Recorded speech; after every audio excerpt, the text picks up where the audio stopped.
नमस्कार, मी मनदीप एम गरोडार, मुख्य संपादक. आपण पाहत आहात पीटे न्यूज चॅनल. आलापल्ली वन विभागात खळबळ, बोगस मजुरी घोटाळा की कंत्राटदाराचे षडयंत्र, आरोप गौरव गणवीर यांचा खुलासा. गडचिरोली जिल्ह्यातील आलापल्ली वनपरिक्षेत्रात पुन्हा एकदा वादळ उठले आहे.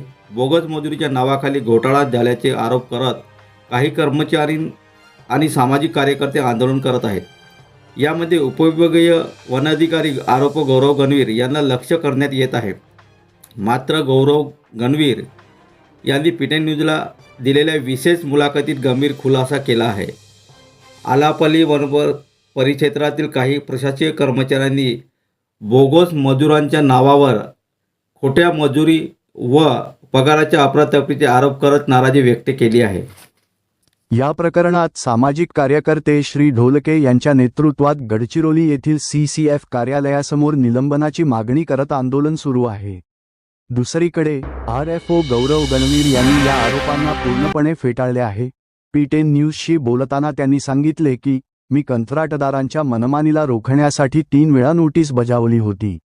सागवान लाकडांची तस्करी आणि अवैध मुरुम उत्खनन प्रकरणात मी कठोर कारवाई केली. यामुळे काही कंत्राटदार आणि त्यांच्या सोबत असलेल्या संघटनांनी माझ्यावर खोटे आरोप लावून बदनामी करण्याचा प्रयत्न सुरू केला आहे. सर, आपल्या वन विभाग आलापल्ली वन विभाग क्षेत्रामध्ये काही प्रशासकीय कर्मचारी आणि बाहेरील व्यक्तीकडून आपल्यावर भ्रष्टाचार, बोगस मजुरांच्या खोट्या स्वाक्षऱ्या, करोडोचा भ्रष्टाचाराविषयी आरोप लागलेले आहेत. याबद्दल आपलं काय मत आहे?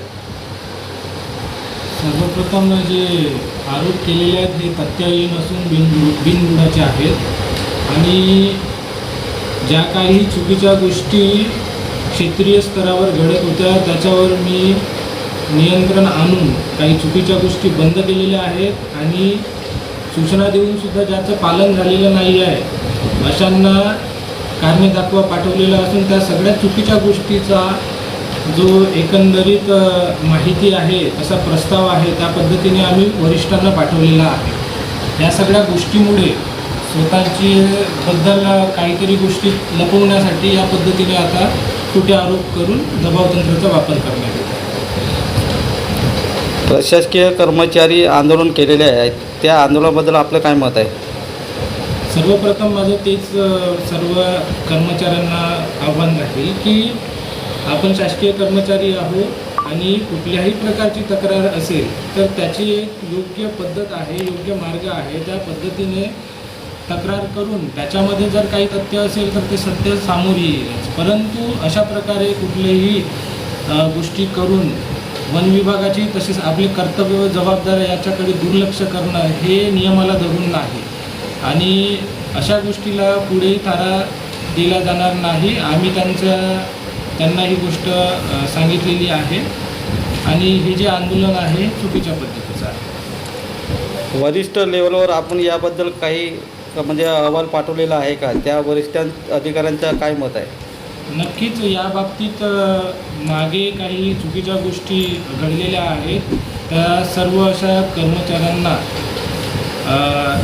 कारणे दाखवा नोटीस आपण बजावलेल्या आहेत आणि ते कारणे दाखवा नोटीस बजावूनसुद्धा त्याच्या उत्तरं आजपर्यंत 3 ते 4 महिने म्हणून प्राप्त झालेली नाही आहे. तर त्यामुळे मी जी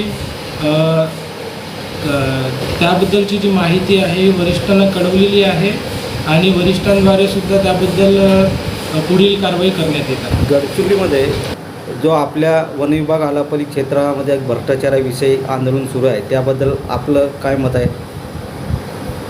गडचिरोलीमध्ये जो मागील काही दिवसापासून आंदोलन सुरू आहे ते तथ्यहीन असून त्यामागची बाजू अशी आहे की जे आंदोलनात एखाद्या संस्थेचं किंवा एखाद्या संघटनाचं संस्थेचं नाव घेऊन आंदोलन करत आहेत. त्याच्या मागे जे संस्था चालवत आहेत तेच त्या ठिकाणी ठेकेदार म्हणून कामं केलेली आहेत आणि बाह्य म्हणजे PWD असेल किंवा ग्राम सडक योजना अंतर्गत जी कामं होत होती जंगली वनक्षेत्रात तर त्यामध्ये बऱ्याच चुकीच्या पद्धतीने कामं झालेली होती त्यामध्ये उत्खनन आणि ह्या सगळ्या गोष्टीविषयक आपण कारवाई केल्यामुळे आणि त्या ठिकाणी एक वनगुन्हा नोंद केल्यामुळे ट्रॅक्टर जप्ती केल्यामुळे याचा राग वाढून कुठेतरी वेगळ्या पद्धतीने हे प्रकरण समोर येऊन चुकीचे भ्रष्टाचाराचे आरोप करायचे आणि अधिकाऱ्यांवर दबाव आणायचा, जेणेकरून अशा कुठल्याही कारवाया पुढे करता आल्या पाहिजे नाही. ह्या सगळ्या या गोष्टींमुळे ते आंदोलन तिथे चाललेलं आहे. याच्याशी तुमच्या कारभाराचा आणि तुमचा काही संबंध आहे का सर? काय म्हणाले? यासोबत तुमचं आणि तुमच्या कारभाराचा काही संबंध आहे का या प्रकरणाशी? माझ्याकडे जे आहे जे या आलापल्ली परिक्षेत्रातील हे प्रकरण संबंधित नसून एक अतिरिक्त कार्यभार पिरिमिली वन परिक्षेत्राचा असताना त्या ठिकाणी काही ग्रामसडक योजनेअंतर्गत कामे चालू होती आणि त्यामध्ये मुरुम उत्खननासारख्या ज्या नियमबाह्य गोष्टी आहेत ह्या आमच्यापर्यंत तक्रारी आलेल्या होत्या. त्याची शहानिशा करण्यासाठी आम्ही तिकडे टीम पाठवली होती आणि त्या अनुषंगाने आपण त्यांच्यावर कारवाई केली. वन विभागाचे कामं करत असताना आपल्याला कोणत्या अडचणी येतात आणि यावर कोणते उपाययोजना आपण करतात? वन विभागाचे कार्य करताना कुठल्याही अडचणी येत नाही, परंतु एखाद्या वेळेस जर जाताना क्षेत्रीय विजिट दरम्यान काही जर चुकीच्या गोष्टी असतील आणि हेतुपुरस्पर कुठले आर्थिक हितसंबंध जोपासण्यासाठी जर चुकीच्या गोष्टी कोणी कर्मचारी करत असेल तर त्यांना नक्कीच याचा ही त्रास पहिलीच वेळ नाही.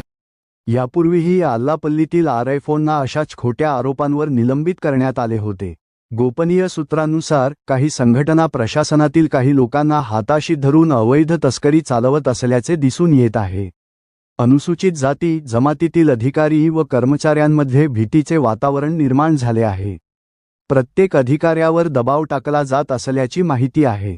आंदोलनाचा भाग सामाजिक कार्यकर्ते ढोलके यांनी CCF कार्यालयासमोर डेमॉन्स्ट्रेशन करत RFO गणवीर यांच्या निलंबनाची मागणी केली आहे. कर्मचाऱ्यांच्या नाराजीला त्यांचा पाठिंबा असल्याचे त्यांनी सांगितले. दोन्ही बाजूंचे आरोप प्रत्यारोप सुरू असताना वन विभागाने या प्रकरणाची उच्चस्तरीय चौकशी करण्याची मागणी जोर धरू लागली आहे. P10 न्यूज सतत या प्रकरणावर नजर ठेवून आहे. भ्रष्टाचार की षडयंत्र, सत्य काय आहे हे लवकरच स्पष्ट होईल. पॅनिक न करता गॅस एजन्सीमध्ये रांगा लावू नये.